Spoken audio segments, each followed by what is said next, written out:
Alors bonjour, je m'appelle Émilie Malaquin-Lapava. Je viens du Douaisis, j'habite entre Douai et Valenciennes. Je suis auteure d'abord de nouvelles fantastiques et ensuite j'ai basculé sur le policier, le roman policier.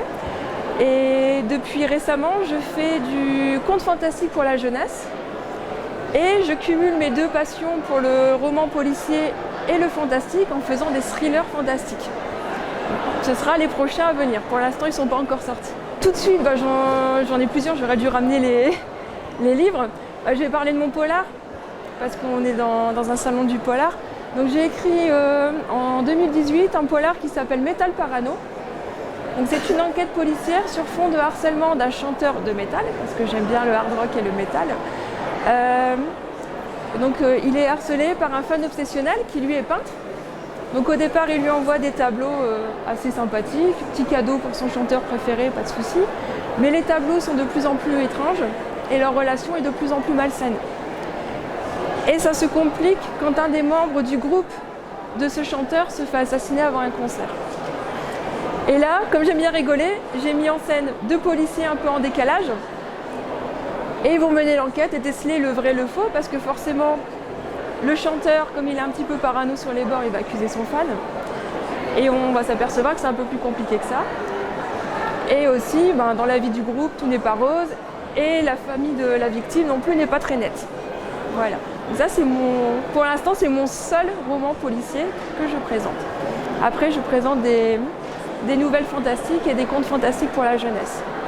Au départ, comme là, Metal Parano, je vous ai dit, j'aime bien le métal, le hard rock, donc je voulais absolument mettre en scène un artiste dans ce domaine.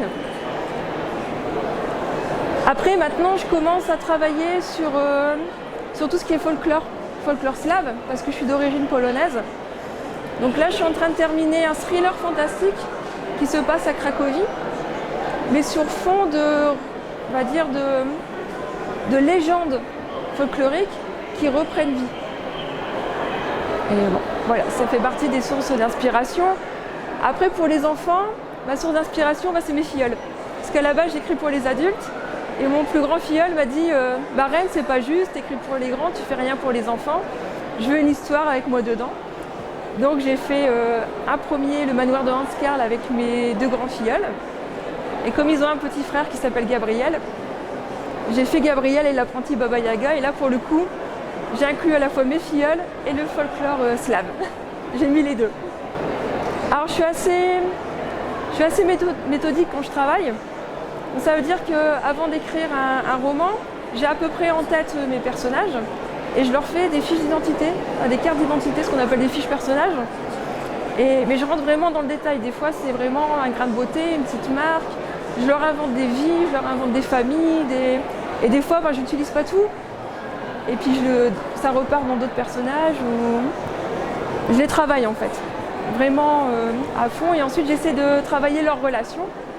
Et je fais en sorte que ça colle dans l'histoire que j'ai en tête. Je suis très longue. Je suis très longue et j'ai commencé à écrire il y a longtemps, en 2009. Par exemple, Metal Parano, dont je vous parlais tout à l'heure, il est sorti en 2018, mais je l'ai écrit en 2010. Et je l'ai retravaillé. Après, je l'avais présenté à des éditeurs qui n'en voulaient pas. Et je l'ai retravaillé. Et voilà. Donc moi, je suis très très longue à la détente. Bien sûr, le polar, c'est la classe.